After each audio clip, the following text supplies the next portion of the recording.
Nathan Hayes hadn't moved a single finger in the last 2 years. When the little girl with messy blonde hair invaded his private laboratory with an improvised robotic device, no one could have imagined that this would be the day he would give up on taking his own life. Before we dive into the story, leave a comment below saying where you're watching from. Enjoy the story. The rain lashed against the immense gardens of the Hayes Mansion in the hills of Seattle. Inside the laboratory, isolated by biometric security doors, Nathan Hayes observed with empty eyes as his personal assistant adjusted the medical equipment around him. "Your levels are still unstable, Mr. Hayes," said the doctor, frowning at the tablet screen.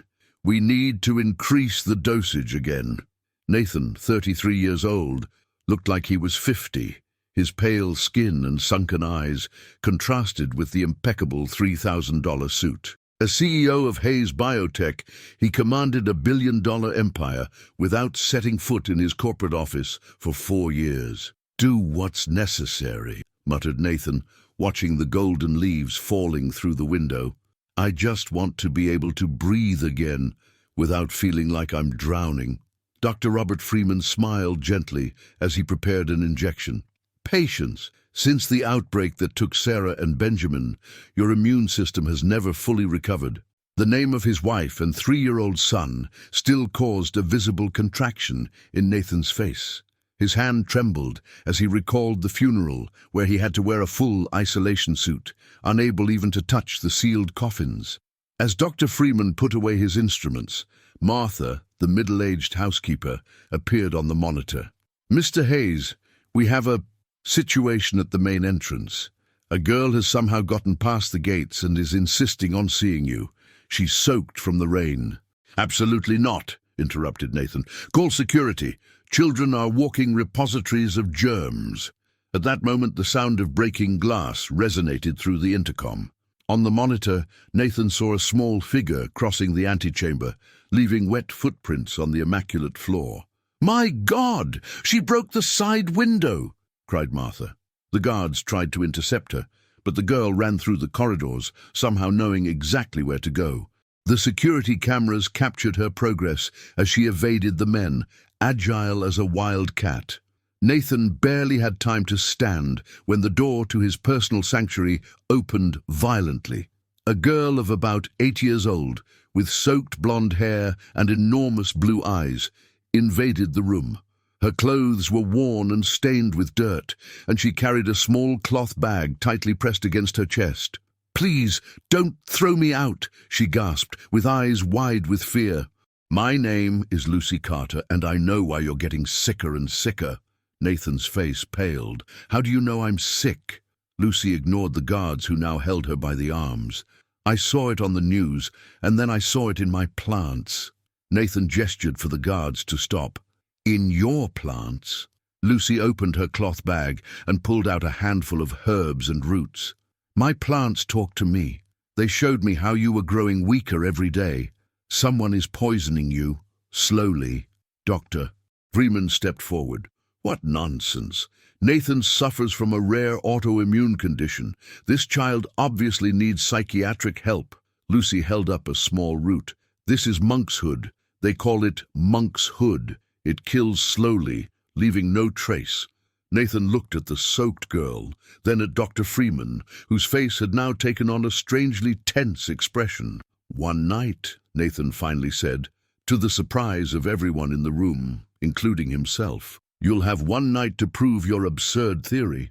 And strangely, as everyone withdrew and Martha received instructions to prepare a room for the unexpected visitor, he didn't feel the usual panic, just a strange feeling that something important had just happened. Martha watched in surprise as Lucy entered the luxurious guest bathroom, leaving a trail of mud and water. "When was the last time you bathed, dear?" asked Martha, trying to maintain a friendly tone. "Last week in the park fountain," Lucy replied without shame. "The rain helps too." "And your parents?" Lucy's smile vanished. "I don't have parents. They died when I was 4 years old. After that, I was in foster homes, but no one wants a girl who talks to plants." After the bath, dressed in a silk pajama that had belonged to Nathan's deceased son, Lucy seemed like another girl. In the ultra-sterilized kitchen, Nathan observed as the girl examined the improvised chemistry laboratory he had allowed to be set up. "Mr. Hayes will be here soon," Martha informed. Lucy nodded. "He's afraid of me, isn't he? Or rather, of the germs he thinks I'm carrying. Nathan hasn't had an easy life, dear. He lost everything in an outbreak of a rare disease 4 years ago. His wife and son, they were his entire family." Nathan entered, wearing a light protective suit. "Your improvised laboratory is ready. Now prove your absurd poisoning theory." Lucy didn't seem intimidated. "I need samples of your blood, your urine, and your medications." During the following hour, Lucy worked with impressive concentration. She crushed plants, mixed extracts, and added drops of Nathan's blood to different solutions while murmuring to the plants. "How does an 8-year-old girl know so much about toxicology?" asked Freeman, his voice strangely tense. 7 years, Lucy corrected, "and I don't know. The plants know." She lifted a test tube containing a bluish liquid.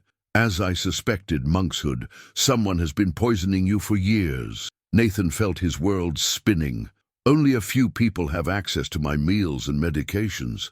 "Exactly," said Lucy, looking directly at Dr. Freeman. The doctor took a step backward, his face now a mask of guilt. "Nathan, you're not going to believe the fantasies of a disturbed child, are you? And you kept me sick enough to depend completely on you," replied Nathan, piecing things together. Dr. Freeman suddenly pulled a syringe from his pocket. "This shouldn't have happened. No one should have discovered it. It was perfect. You would die slowly, naturally." Lucy stepped forward, placing herself between the two men. "Plants always know the truth." "Shut up, little witch!" Freeman advanced, but Martha had silently activated the security system. 2 guards entered and subdued the doctor.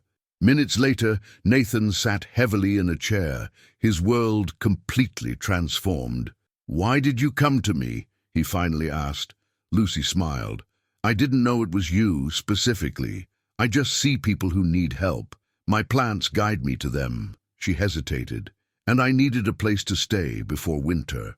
Nathan noticed for the first time the small, prominent bones in her wrists, the bare feet, the way she looked toward the refrigerator when she thought no one was watching.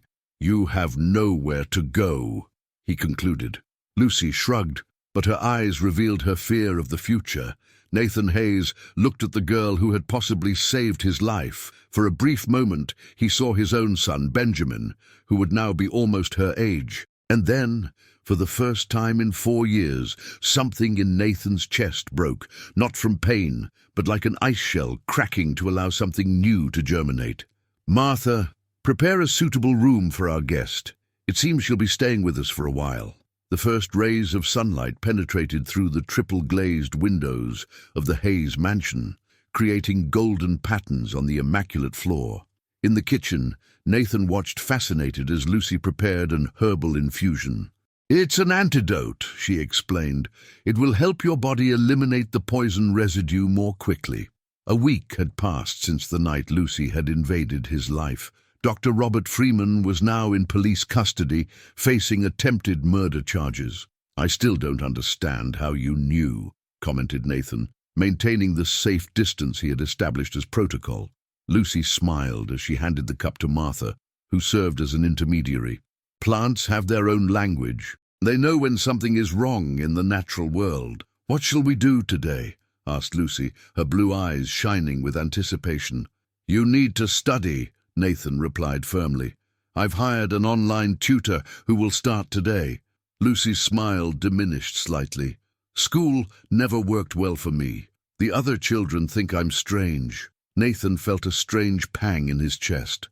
Compassion, a feeling he had kept deep inside after his family's death. "The tutor will come for only 3 hours a day," he conceded. "The rest of the time, you can continue your work with the plants." Lucy's face lit up. "Can I use the greenhouse? The plants told me there is one, closed on the east side of the house." Nathan froze, and Martha dropped the spoon she was holding. The greenhouse had been Sarah's favorite refuge, his wife. "How do you know about the greenhouse?" asked Nathan, his voice suddenly hoarse. "The plants on the property miss those locked inside," Lucy replied simply. "They're sad and lonely." After a long moment of silence, Nathan nodded slowly. "Martha, find the keys to the greenhouse. It seems that space will finally have a purpose again." That afternoon, Lucy found Nathan standing in front of the greenhouse. Through the doors, he could see withered and neglected plants, dried ferns, dead orchids, fallen vines. Lucy stood at the entrance, her blue eyes wide with amazement. "They're all suffering, but they're still alive. They just need care and patience." Nathan watched as she walked through the garden, gently touching each plant. "It's a lot of work. Maybe we should start over with new plants." Lucy turned to him with a serious expression on her young face. "It's easy to give up on what seems dead, Mr. Hayes, but almost nothing in nature is truly beyond salvation. It just needs the right person to see the life that still pulses underneath." Nathan felt the impact of her words like a physical blow. For the first time in years, he didn't turn away when his eyes filled with tears. That night during dinner, Nathan surprised everyone by appearing without his usual mask. He sat at the head of the long table while Lucy occupied the other end, still maintaining the distance he insisted was necessary. "Mr. Hayes," Lucy suddenly asked, "why don't you touch people anymore?"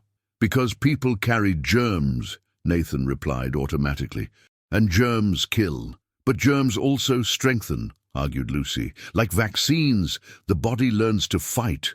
"My body lost that ability," explained Nathan. "After losing my family, my immune system never recovered." "Or maybe you never gave it the chance to recover," Lucy suggested softly. "The plants have taught me that prolonged isolation weakens, not strengthens." And when Nathan retired to his room, he noticed a small vase with a green bud on his bedside table, something that hadn't been there before. Beside it, a note written in childish handwriting. "For Mr. Hayes, this is a hawthorn plant. It strengthens the heart. The plants told me you need it more than the medications." Nathan touched the small bud with his unprotected fingertips. It was the first time in 4 years that he had touched something living without gloves. If this story is touching your heart, leave a like to help us reach more people who need to hear about hope and second chances.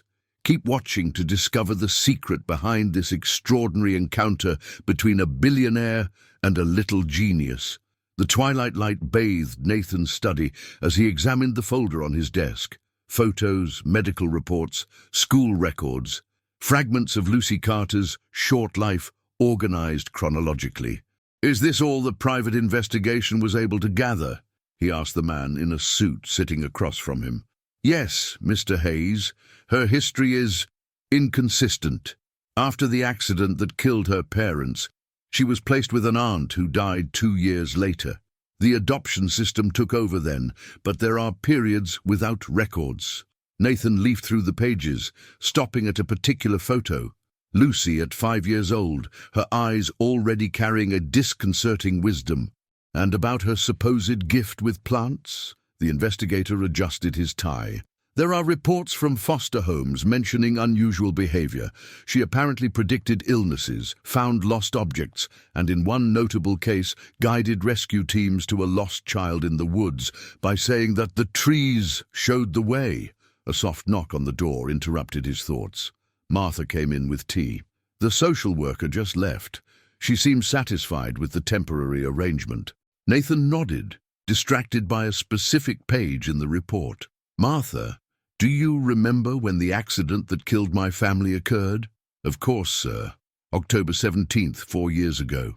And here it says that Lucy's parents died on October 19th of that same year." He looked at the housekeeper.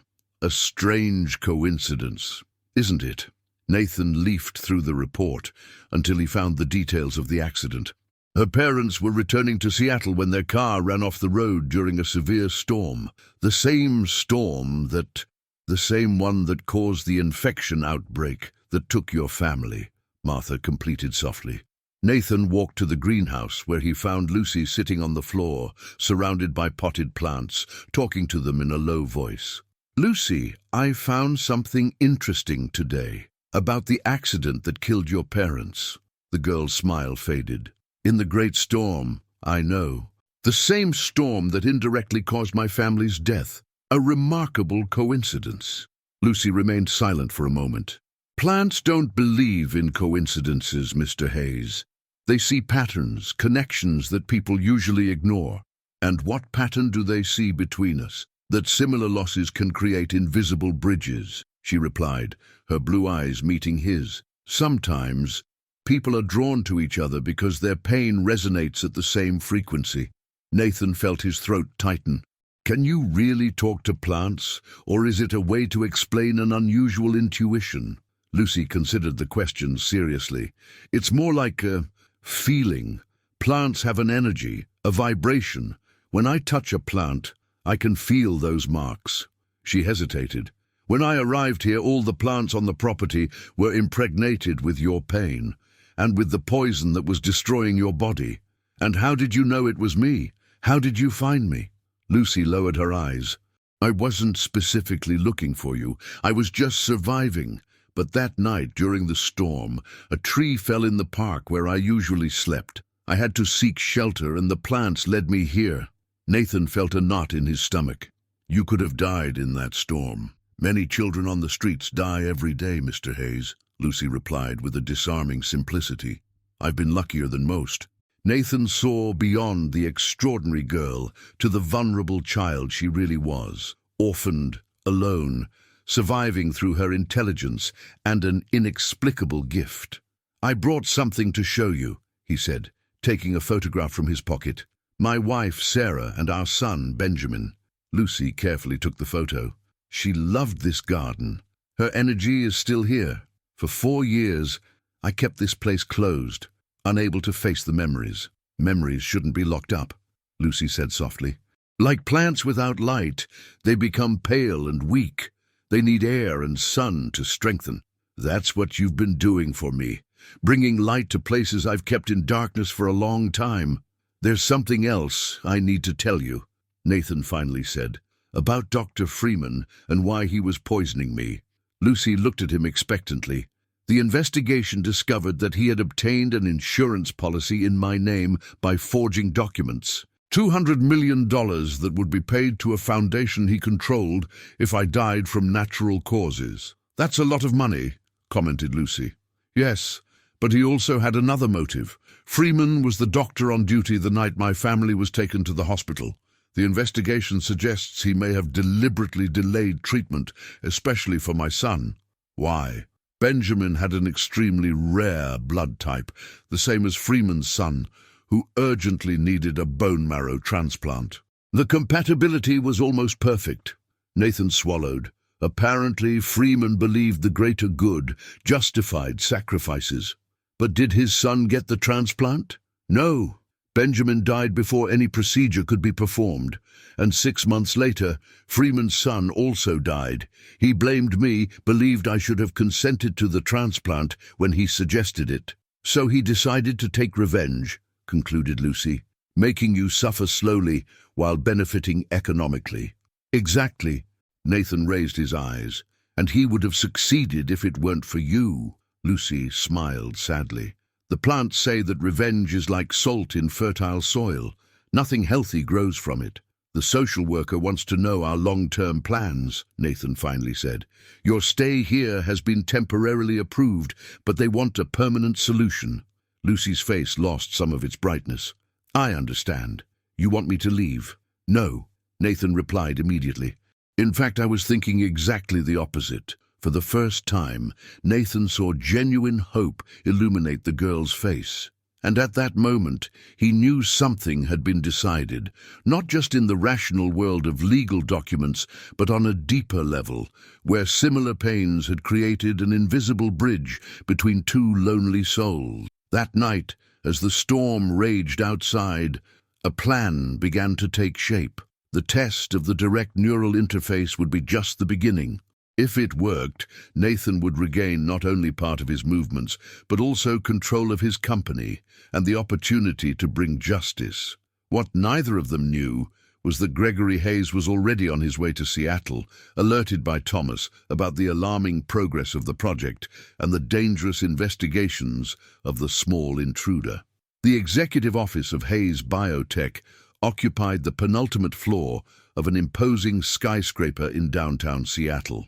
Gregory Hayes, elegantly dressed in an Italian suit, observed the city through the glass wall while talking on the phone. "I understand your concerns, General," he said in a calm voice, "but I assure you that the Neural Combat Interface project will be ready for demonstration next week, as scheduled." On the other end of the line, the Pentagon representative didn't seem convinced. "Your engineers report persistent instabilities, Hayes. $3 billion demand more than promises."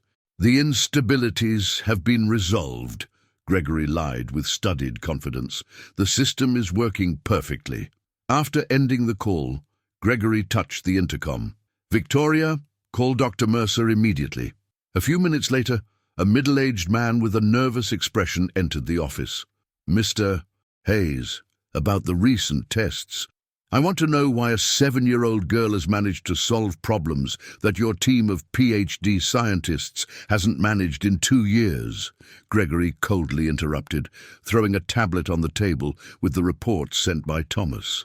The chief scientist paled as he read the document. "This is impossible.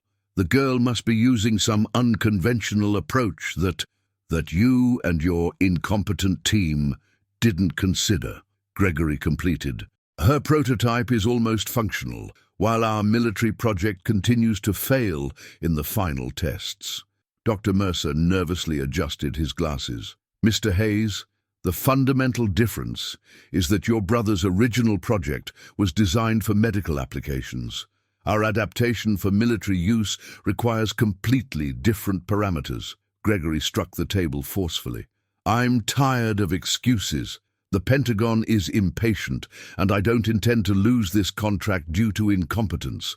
Perhaps," the scientist suggested hesitantly, "we should examine what the girl has developed. If she really has made it work." "That's exactly what we're going to do," Gregory smiled coldly.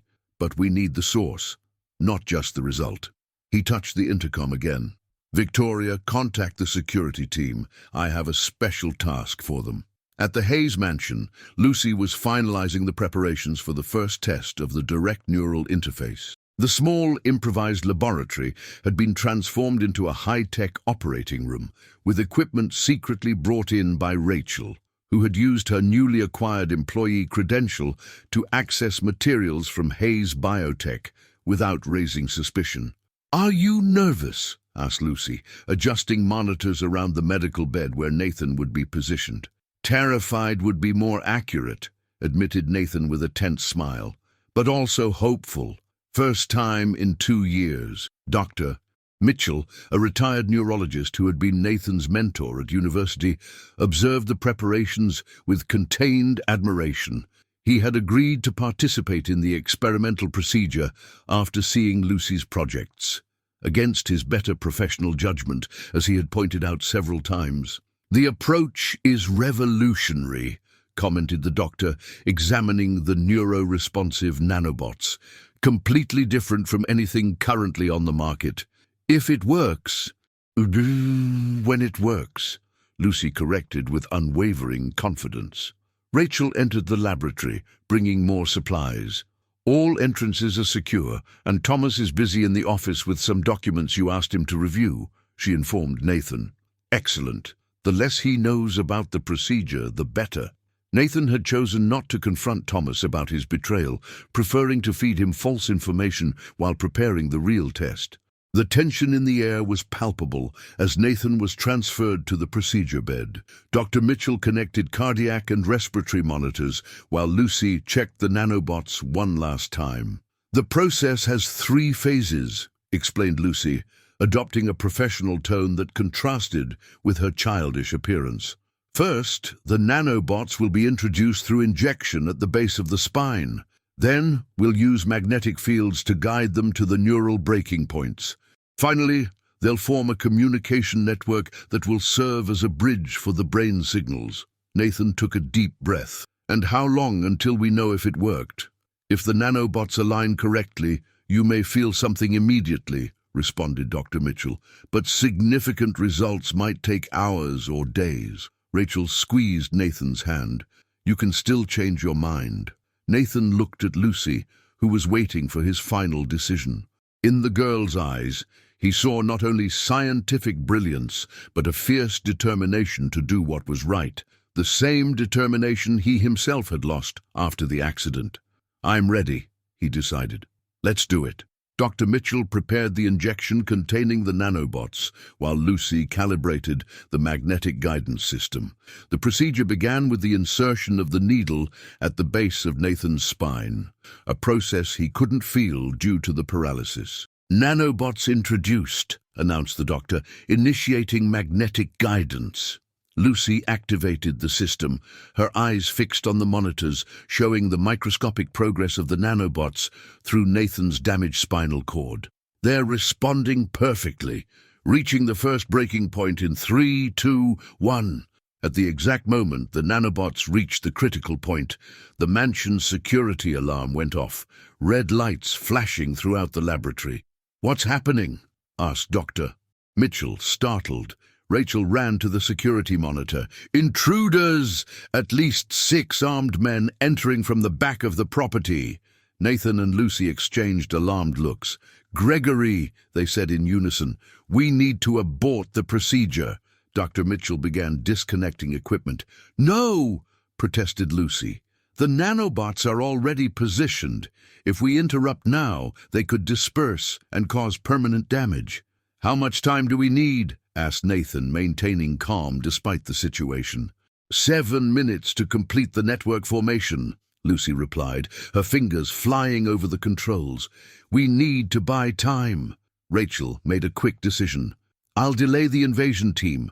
Close this door and don't open it for anyone except me. She took out a small defense spray from her purse. Stay here. Mom, no! Lucy tried to stop her, but Rachel had already left. The following minutes were agonizing. The monitors showed the nanobots' progress, now at 62%, while distant sounds of confrontation echoed through the mansion. Dr. Mitchell kept a watchful eye on Nathan's vital signs, which remained stable despite the tension. We're almost there, murmured Lucy, sweat running down her forehead as she monitored every micro-movement of the nanobots.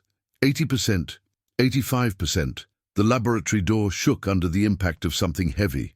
Someone was trying to force entry. 90%, continued Lucy, ignoring the danger. 95%. The door gave way with a crash, revealing Thomas, accompanied by 2 men in tactical gear. Behind them, Rachel was being held by a third man, a thread of blood running from her forehead. Away from the equipment, ordered Thomas, a gun in his hand. Now! 100%, exclaimed Lucy at that instant. The network is complete!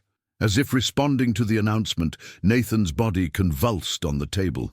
His eyes suddenly opened, and then, to the amazement of everyone in the room, his right arm rose, trembling in the air. It's working, gasped Nathan, incredibly watching his own fingers move for the first time in 2 years. My God, it's working! The intruders hesitated, clearly not prepared for this turn of events. Thomas recovered first, pointing the weapon directly at Lucy. Away from the controls, girl. Mr. Gregory Hayes has a particular interest in your invention. Lucy remained steadfast. You knew all along, didn't you? About the accident, about the sabotage of the projects. Business is business, Thomas replied coldly. And you, little intruder, are interfering in very lucrative business. Nathan, still lying down but now with partial control over his right arm, observed the scene with growing horror. His mind rapidly processed the options, none of them favorable. That's when he noticed something unusual. The small device Lucy always carried was blinking under the control table, connected to the mansion's systems. You don't understand what's at stake, Nathan said aloud, trying to buy time. This project is worth billions, maybe trillions. Gregory knows that. Lucy caught the signal, her gaze quickly finding the device. With a subtle movement, she pressed a button on her watch.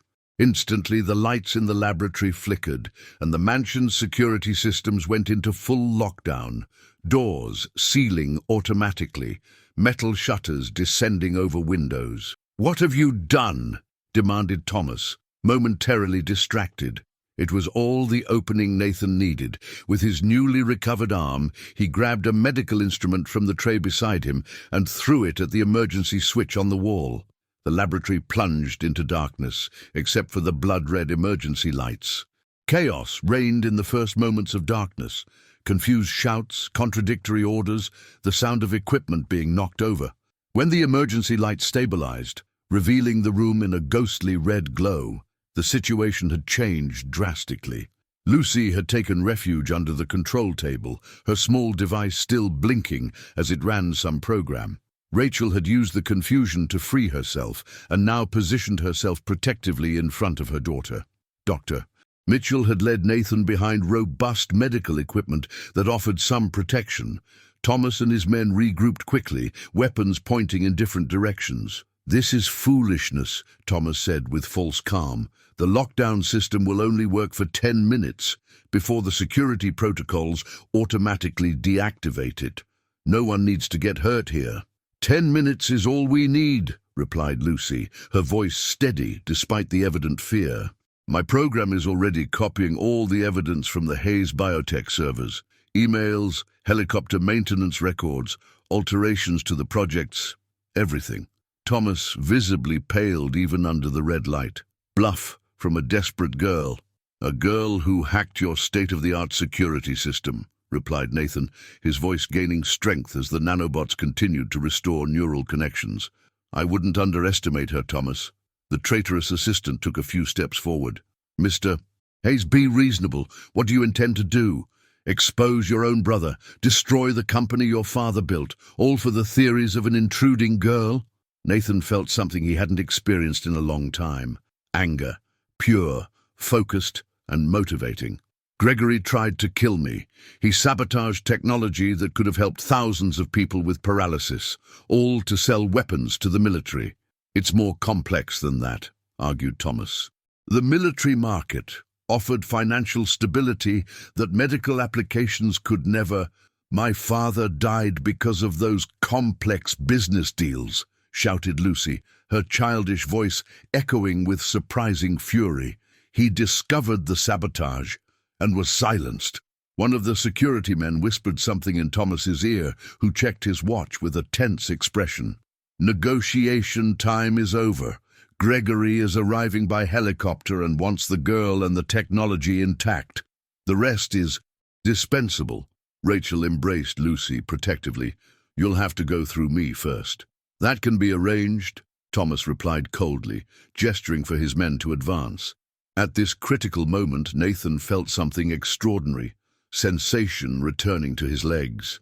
Still weak, undefined, but unmistakably real, the nanobots were working beyond expectations, regenerating neural connections at record speed.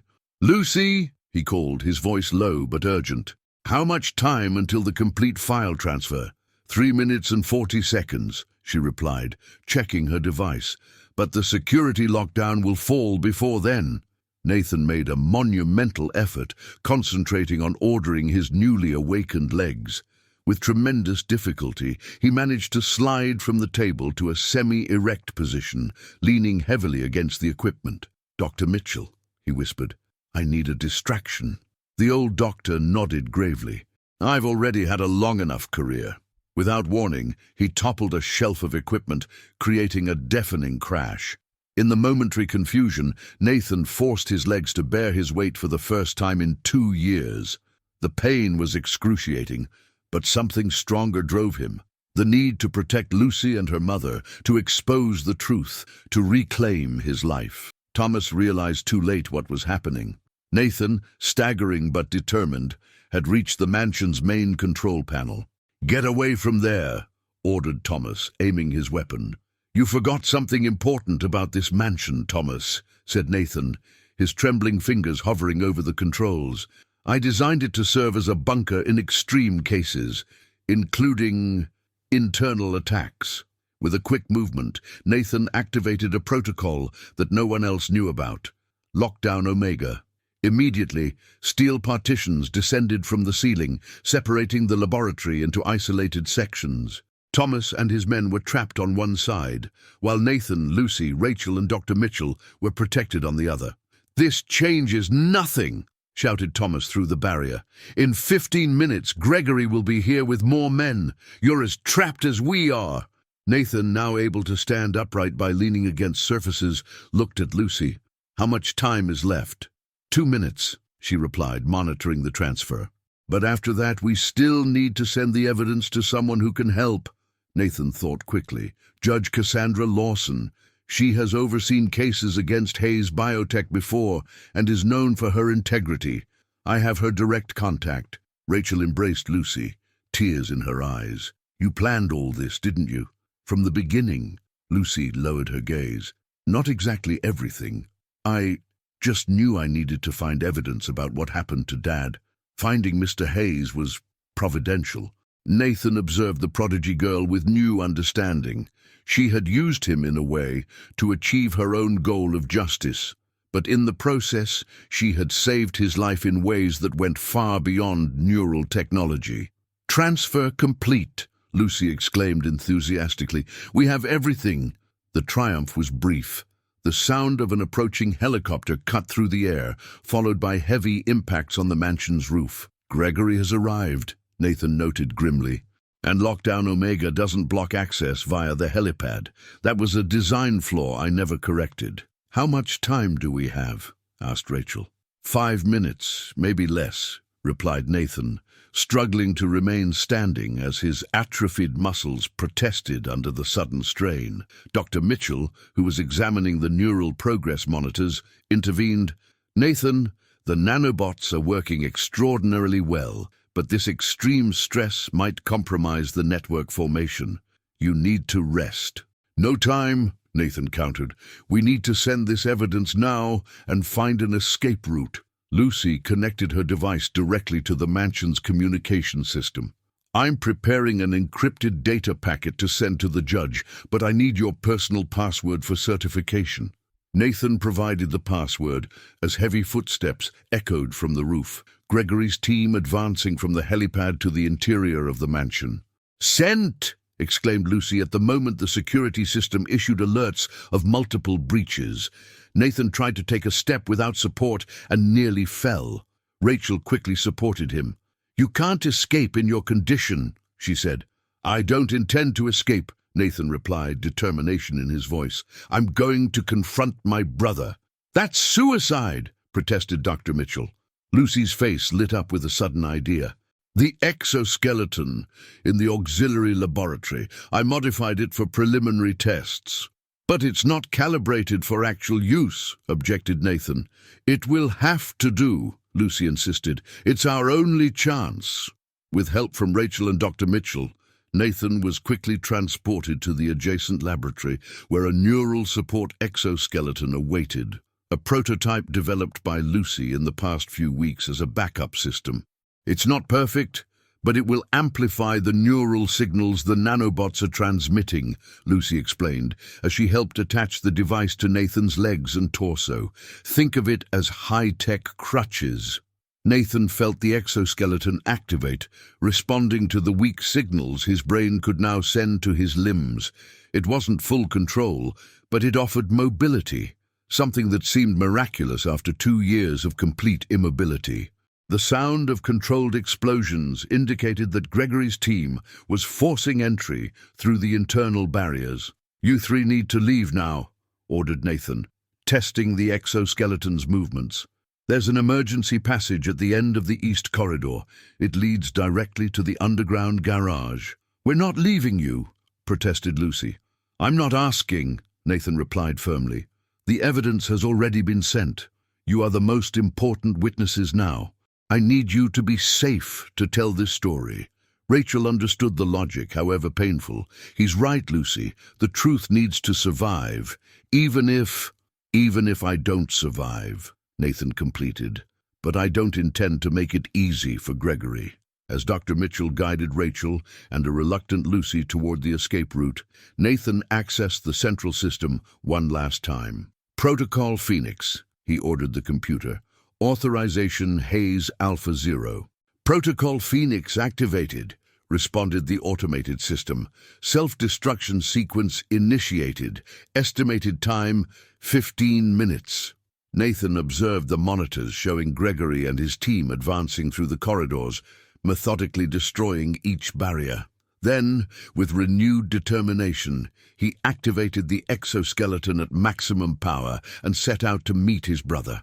For the first time in 2 years, Nathan Hayes walked, not as the man he had been before, but as something new and resolute, forged by pain, betrayal, and finally, by the unlikely friendship of a prodigy girl who had refused to accept impossibilities. The grand hall of the Hayes mansion, with its double height and imposing staircase, had always been designed to impress. That night, under the red light of the emergency systems, it became the stage for the confrontation Nathan had avoided for 2 long years. Gregory Hayes, impeccably dressed despite the ongoing tactical operation, stopped in the middle of the hall upon seeing his brother descending the stairs. His eyes widened momentarily before a cold smile formed on his face. "Nathan," he said, as if they were in a casual business meeting. "Impressive, truly impressive." Nathan advanced slowly, each step meticulously controlled by the exoskeleton that amplified his newly restored neural signals. "Hello, Gregory. Surprised to see me on my feet?" The tactical team accompanying Gregory, 6 heavily armed men, took strategic positions around the hall. Thomas emerged from a side corridor, visibly relieved to find his true boss.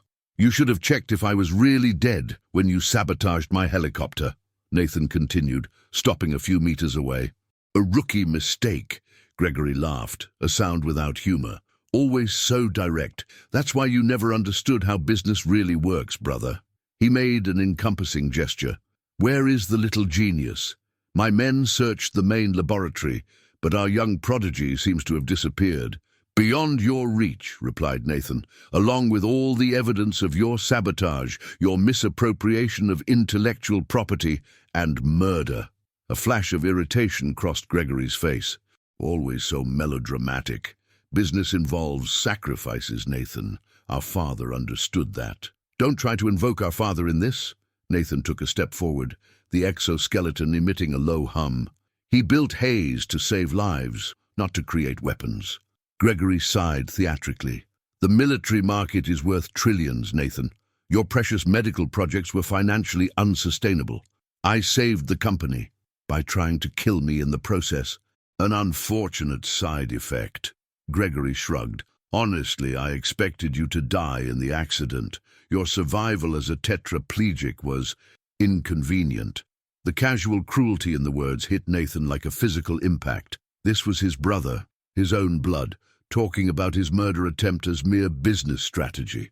"And Lucy's father, Walter Carter, was he also an unfortunate side effect?"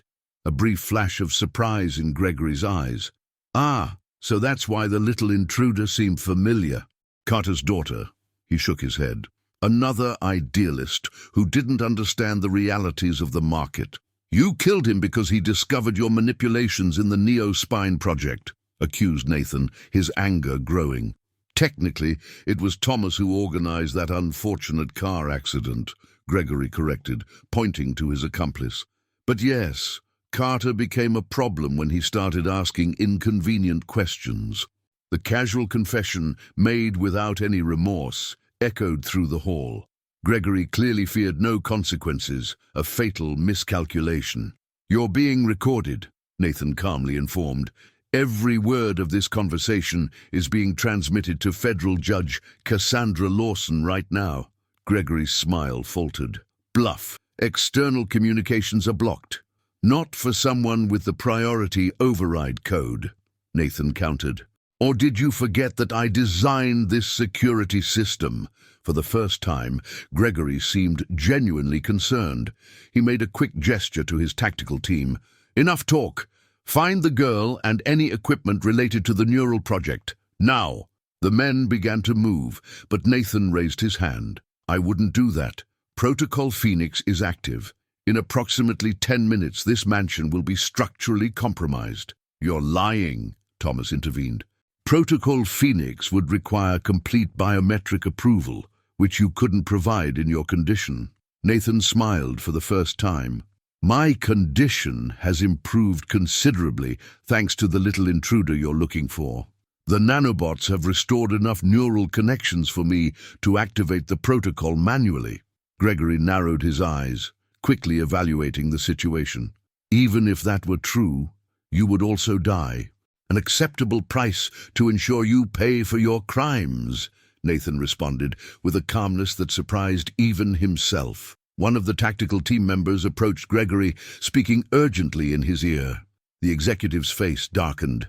"It seems there has been an unauthorized data transfer to external servers," he said, his voice now laden with contained anger. "You really sent the evidence?" "All of it," confirmed Nathan. "The helicopter maintenance records, the deliberate alterations to the neural projects, the emails discussing the elimination of Walter Carter. Everything has been sent to authorities who aren't on your payroll." Gregory drew a gun, pointing it directly at Nathan. "Always so naive, brother. Do you really think this will lead anywhere? I have senators, judges, generals. An investigation would be buried before it begins." "Perhaps in the past," conceded Nathan, "but you made a critical mistake." "And what would that be?" "You underestimated a 7-year-old girl." Nathan smiled. "Lucy didn't just copy the files, she simultaneously transmitted them to dozens of news organizations, federal agencies, and international competitors. It's all out there now, beyond your control." Gregory's face visibly paled. At that moment, as if confirming Nathan's words, all mobile phones in the room began to ring and vibrate simultaneously, breaking news alerts. "Impossible," muttered Gregory, checking his own phone. On the screen, headlines about alleged sabotage and corporate fraud against Hayes Biotech began to appear. Nathan observed the realization of defeat settling in his brother's eyes. It was a sight both satisfying and deeply sad. "It's over, Gregory," he said softly. "The only question remaining is whether you'll leave this place in a police car or in a body bag when this place collapses." Gregory raised the weapon again, his hand trembling slightly. "Maybe I won't go alone." What happened next unfolded in seconds that seemed eternal. Gregory pressed the trigger, the sound of the shot echoing through the hall. Nathan, still not fully accustomed to the exoskeleton, tried to dodge it, but his movements were too slow. The impact never came. A small figure emerged from a side corridor, throwing something that hit Gregory's arm at the exact moment of the shot. The bullet ricocheted off the exoskeleton's metal structure, while Gregory screamed in pain, a small precision tool now embedded in his forearm. "Lucy!" Nathan cried desperately, seeing the girl standing a few meters away, her eyes wide with shock at what she had just done. "I told you to run," he reprimanded her, trying to position himself between her and Gregory. "I came back to help," replied Lucy, her voice small but determined. The exoskeleton needed adjustments. Gregory, holding his injured arm, looked at the girl with visceral hatred. "You!" he spat. "All of this because of you." With a quick movement, he grabbed Lucy before anyone could react, pressing the gun against her temple. "Everyone out!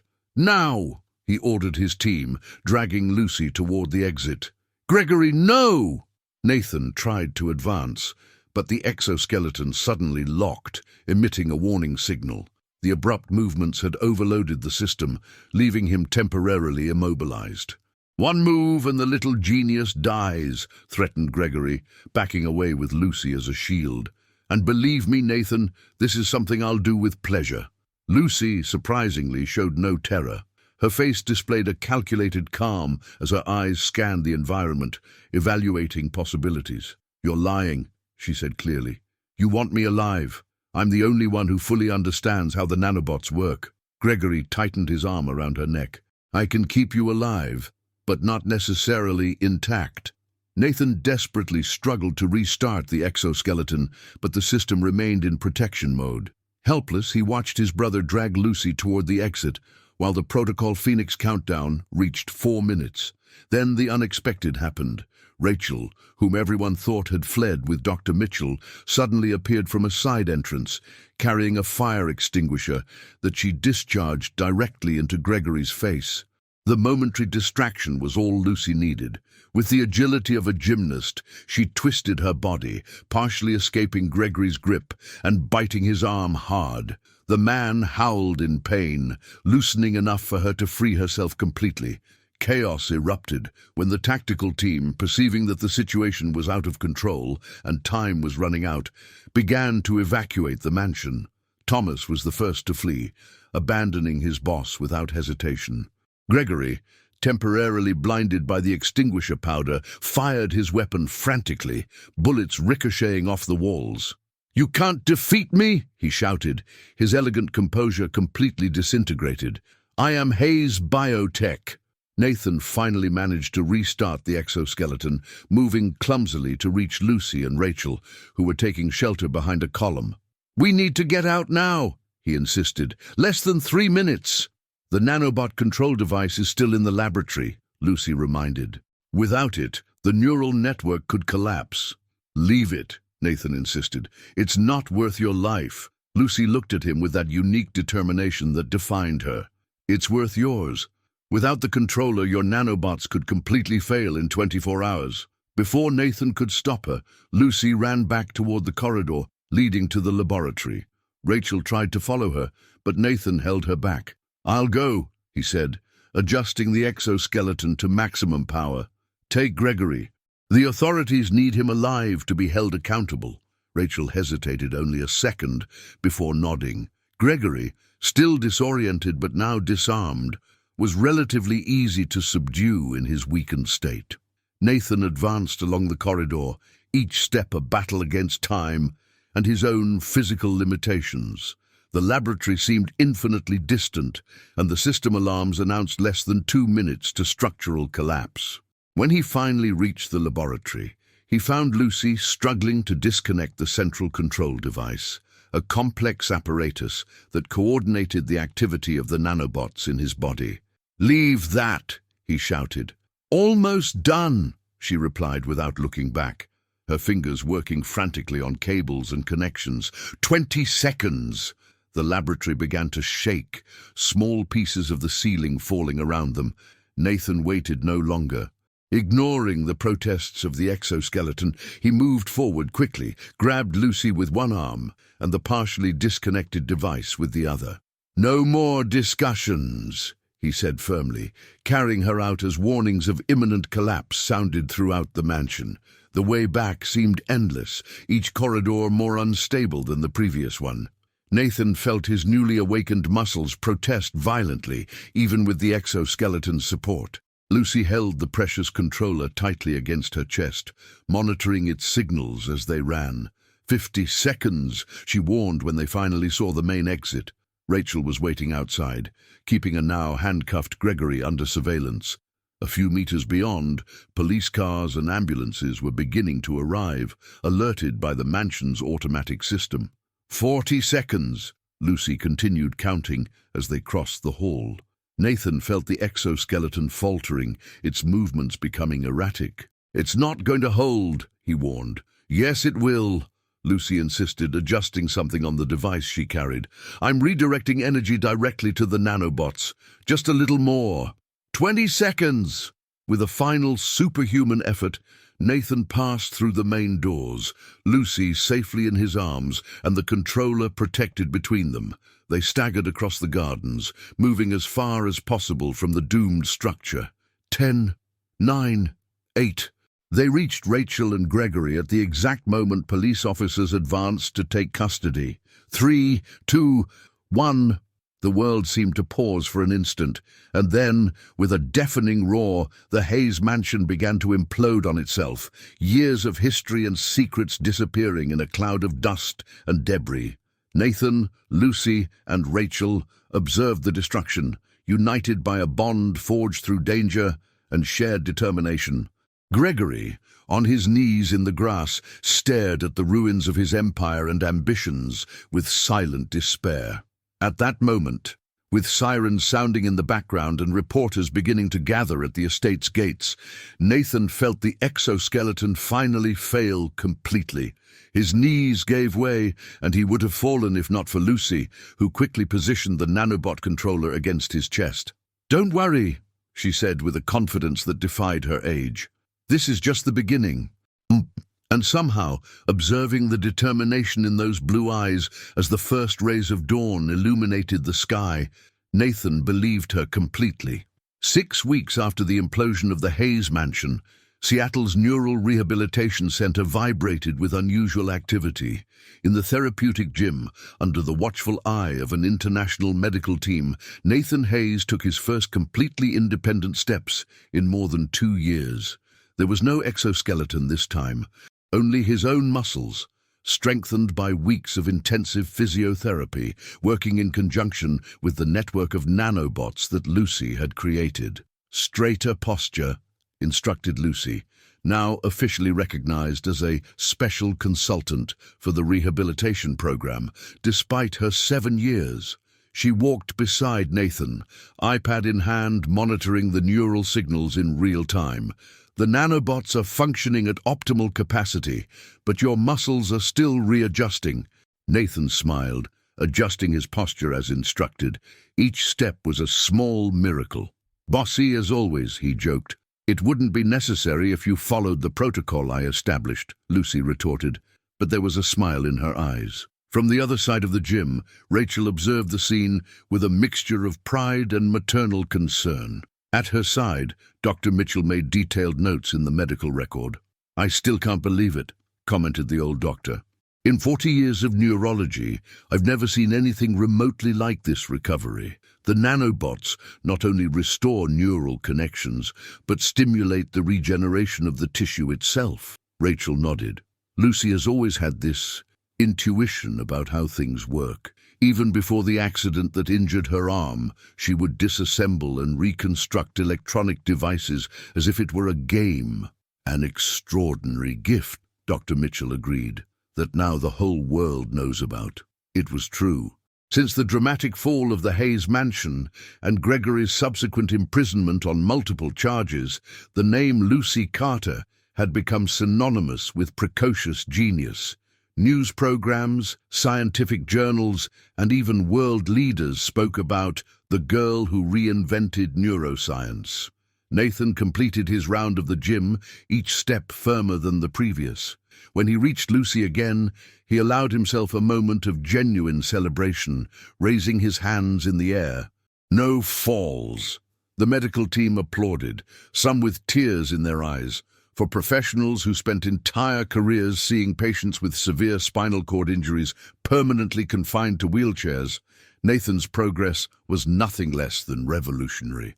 "Dr. Weber from Berlin University has arrived," announced an assistant, approaching Nathan. "She's waiting in the conference room with WHO representatives."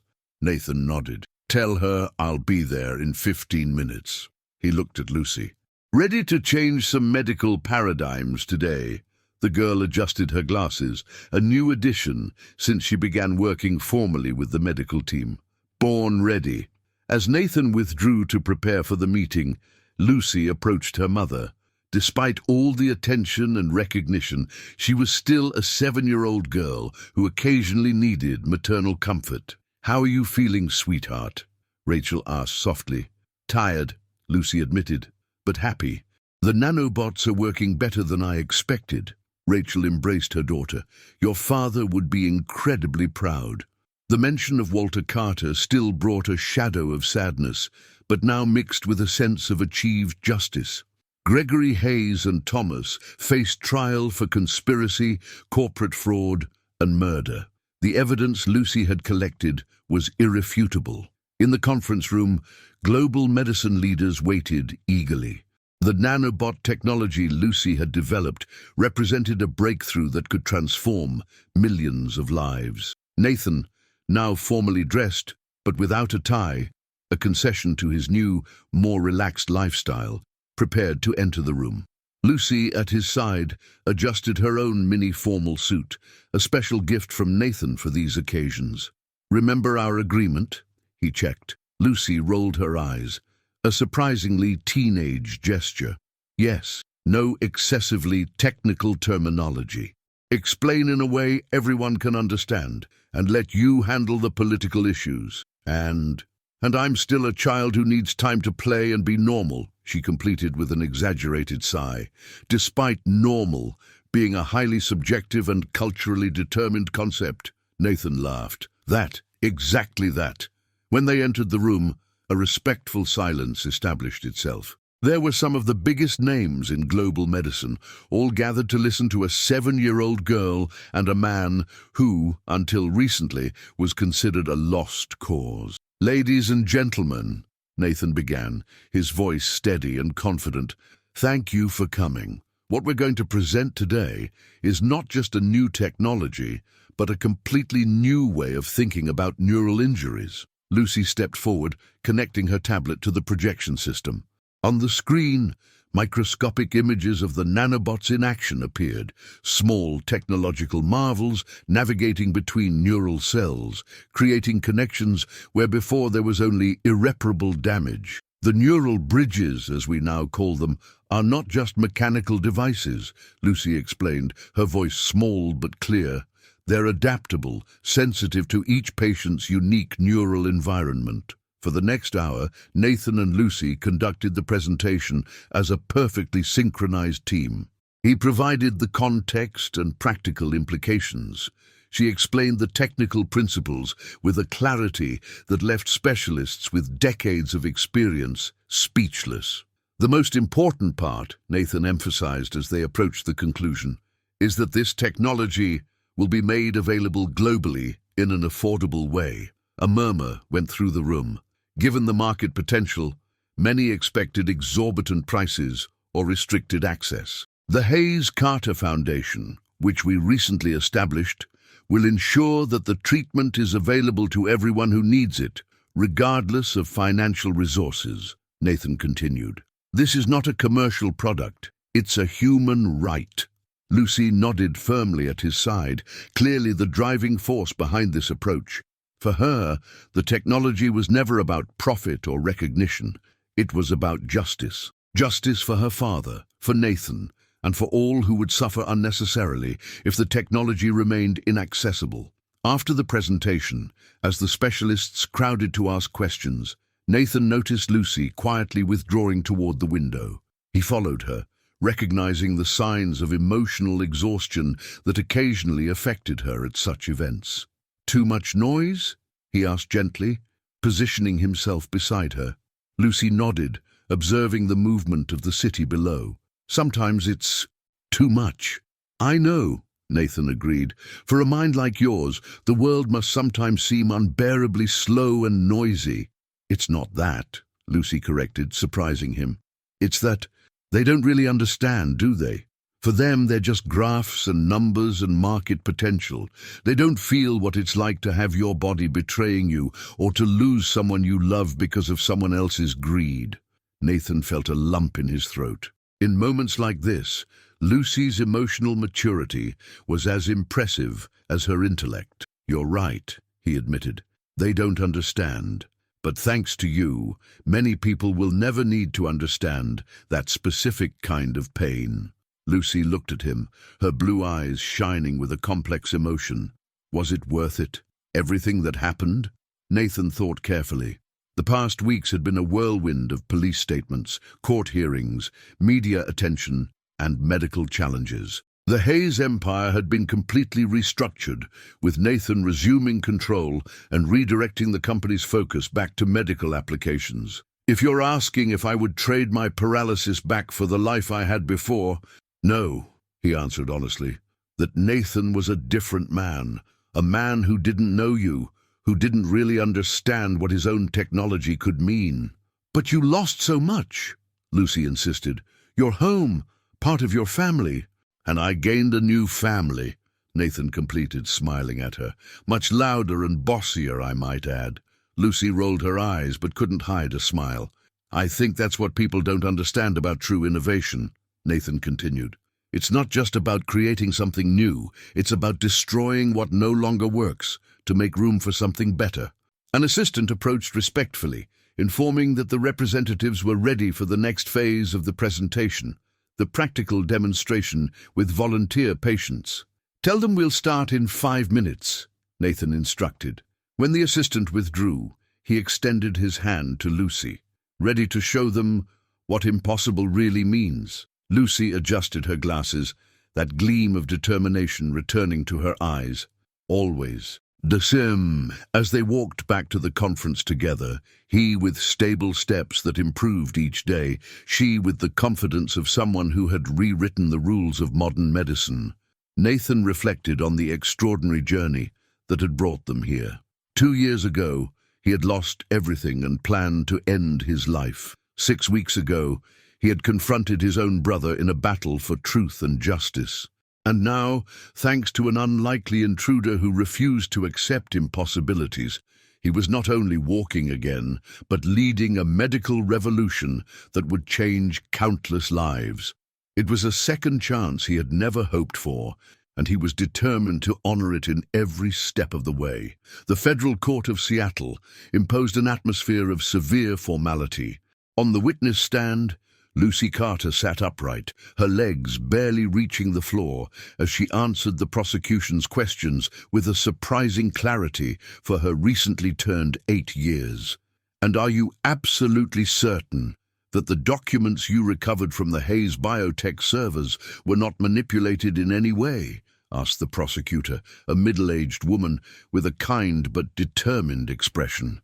Absolutely certain, replied Lucy. The digital hash records confirm the authenticity. Additionally, Mr. Gregory Hayes's recorded confessions in the mansion corroborate the content of the documents. From the defendant's bench, Gregory Hayes observed the testimony with a mixture of contempt and resignation. At his side, Thomas avoided any eye contact, having already negotiated a cooperation agreement. From the gallery, Nathan witnessed the testimony with contained pride. At his side, Rachel held his hand in silent support. 8 months had passed since the dramatic implosion of the mansion, and Gregory's trial was finally reaching its final phases. Miss Carter, continued the prosecutor, in your opinion, was the Neural Combat Interface project developed by Gregory Hayes based on your father's, Walter Carter's, original work? The defense attorney immediately stood up. Objection. The witness is 8 years old. She is not qualified to offer technical opinions on intellectual property. Your Honor, the prosecutor counter-argued, Lucy Carter has been certified as a technical specialist in this court, based on her exceptional qualifications already established. The judge, a woman with a severe expression who had initially shown skepticism about such a young child's participation in the trial, nodded. Objection overruled. The witness is qualified as a specialist in neural technology. Continue. Lucy waited patiently for the tumult to subside before responding. Yes, definitely. The basic architecture of the Neural Combat Interface is identical to the Neo-Spine project, just with modified parameters to amplify aggressive responses instead of facilitating natural movements. And would this modification represent a significant ethical violation of the original purpose of the technology? Withdraw the objection, Gregory interrupted his own lawyer, a cold smile forming on his face. He leaned forward, looking directly at Lucy. Let the girl answer. I'm curious to hear her definition of ethics in business. The judge gave Gregory a warning look, but allowed the question to stand. Lucy met Gregory's gaze without hesitation. Ethics is not relative to contexts, Mr. Hayes. Taking technology designed to heal paralyzed people and transforming it into something that increases soldiers' ability to kill more efficiently is not a business decision. It's a perversion of the fundamental purpose of medical innovation. A murmur ran through the courtroom. Even those accustomed to Lucy's extraordinary articulation seemed impressed by her moral clarity. The prosecutor smiled discreetly. No further questions, Your Honor. When Lucy stepped down from the witness stand, her eyes briefly met Nathan's, a small shared smile, a silent communication they had developed in the months of working together. 3 days later, the jury returned with their verdict. Guilty on all charges. Gregory Hayes was sentenced to 30 years in prison for conspiracy, corporate fraud, market manipulation, and complicity in the murders of Walter Carter and the attempted murder of Nathan. In the courthouse lobby, after the verdict, reporters crowded around Nathan and Lucy, bombarding them with questions. "Mr. Hayes, what happens now with the company? How do you feel seeing your own brother convicted? Lucy, will you continue your work at the Hayes-Carter Foundation?" Nathan raised his hands, asking for silence. "We will make only a brief statement. Justice was done today, not just for me or for Walter Carter, but for all the patients who could have benefited years ago from the technology that was deliberately suppressed." He paused, adjusting his posture. His movements were now almost completely normal, thanks to the nanobots and months of intensive physiotherapy. "Starting tomorrow, Hayes Biotech will officially become Hayes Medical Technologies. Our first act will be to release all patents related to the neural bridge technology for global humanitarian use. We have already established partnerships with 50 hospitals in 30 countries to begin treatments immediately." The reporters exploded with more questions, but Nathan made a gesture toward Lucy, who stepped forward. "The Hayes-Carter Foundation," she announced with surprising confidence, "is establishing scholarships for young scientists from underprivileged communities around the world. We believe that the future of medicine lies in minds that currently don't have the opportunity to contribute." A reporter managed to be heard above the tumult. "Lucy, now that you're 8 years old, will you consider a normal education, perhaps attending school?" The question made Lucy pause. It was something she and her mother had discussed extensively in recent months. Between the development of the neural bridges, the trial, and her growing fame, there was little space for normal childhood experiences. "Actually," she replied after a brief hesitation, "I start at Lakeside School next semester. I'll attend regular classes with children my age, in addition to continuing my work at the foundation in limited hours." Nathan gently placed his hand on Lucy's shoulder. "We firmly believe that even geniuses need recess," he added with a smile, effectively ending the press conference. At the exit of the courthouse, a limousine was waiting. Rachel was already inside, animatedly conversing with Dr. Mitchell about the preparations for the International Neuroscience Conference that would take place the following month. "How do you feel?" Nathan asked Lucy as the vehicle glided through Seattle's traffic. Lucy looked out the window, observing the city that had become her new home. "Relieved," she answered honestly, "but also strange. It's over, isn't it? The justice part, at least." Nathan nodded, understanding perfectly. When one seeks justice for so long, its achievement can leave an unexpected void. "The justice part is over," he agreed, "but the healing part is just beginning." Lucy smiled, leaning back in the seat. For the first time in a long time, she truly seemed like an 8-year-old child, tired after a long day, eager to go home and simply exist without the weight of the world on her small shoulders. That evening Lucy smiled, leaning against the bench. "That," she agreed softly, "and the critical importance of checking security systems against small, determined intruders." Nathan laughed quietly so as not to wake Rachel, especially if they carry mysterious bags of plants.